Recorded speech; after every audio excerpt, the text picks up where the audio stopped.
Hello, my young disciples, and welcome to today's children's sermon. Oh my gosh, I'm upside down! What? My shirt is on backwards. What? My hair's in front of my face. What? My socks are on inside out. What's going on? Psst, it's opposite day. Opposite day? You know, because everything is backwards and upside down and inside out, because, opposites. I'm not sure if I like opposite day very much. Oh, I love opposite day. It is my favorite day of the whole year. You want to know why? Because the whole world looks more like the kingdom of God on opposite day. I don't get it. How's having my hair in front of my face more like the kingdom of God? Oh, that's not really part of the kingdom of God. That's just a dramatic gesture to show that God's kingdom is completely backwards and upside down and inside out from what we consider normal here on earth. Here, I'll fix that for you. Thanks. Now I can see better. Do you think you could turn me right side up too? Yeah, I'll put us right side up too. All of the blood is starting to rush to my head. That's a lot better. But I'm still not sure if I understand what this whole kingdom of God business is about.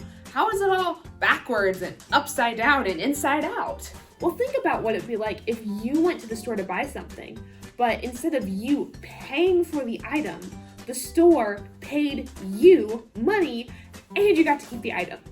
Hi, welcome to Trader Joseph's. How can I help you? Oh, hi. I just wanted to buy 5 loaves and 2 fish. Yeah, it's for my son. He wants to go follow that Rabbi Jesus. He's preaching on a hill today, and my son wants to go follow, so, gotta pack him a lunch.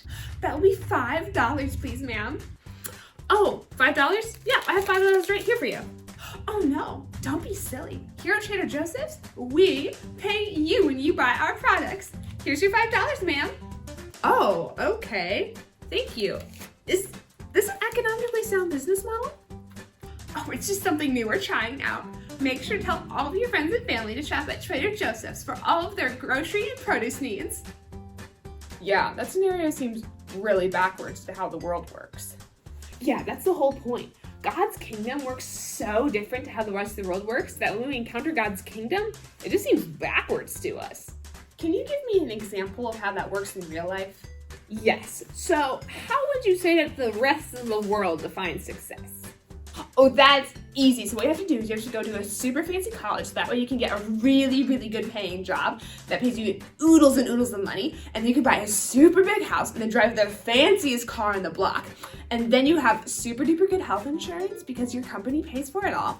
And then you can have a fancy vacation home in Hawaii. And then you just buy all the rest of the stuff in the world. So the world defines being successful as being rich and having a lot of stuff.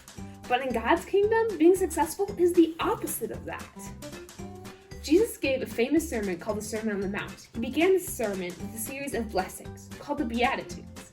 Instead of saying that the rich and the powerful and the famous are the people who are blessed in this world, Jesus says to the poor in spirit, the meek, those who hunger and thirst for righteousness, the merciful, the pure in heart, the peacemakers, and the persecuted are the people who are blessed in his kingdom. But those are the people that the world ignores and calls weak and unimportant. Yes, but because God's kingdom is backwards, upside down, and inside out, those are the people who receive blessings. Oh, I get it. God's kingdom is like opposite day because all of the downtrodden and brokenhearted people receive the blessings. Duh. Exactly. But they don't receive blessings in forms of money or material goods. Instead, they receive God's love, peace, and joy.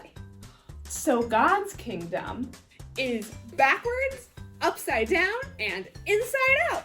So remember, kids, if you want to have a successful life, go read the Beatitudes in Matthew 5 and see what God says about having a blessed life, not what the rest of the world says. Posse Chow Mang disciples, I'll see you next week. I'm not sure if I like opposite day very much. Guys, there's actually hair in my mouth. This is rough. The things I do for Jesus. It just seems backwards to us. Well, you can buy a super big house and drive the fanciest car. Good news, everybody. I got 10,000 steps today from waving my arms around. So the rest of the world defines Jesus gave a famous sermon called the Sermon of the Mount. Successful life. Successful life. Guys, I just want to say that I totally did not memorize the Beatitudes and I had to write them on the whiteboard, just so you know that I'm a human.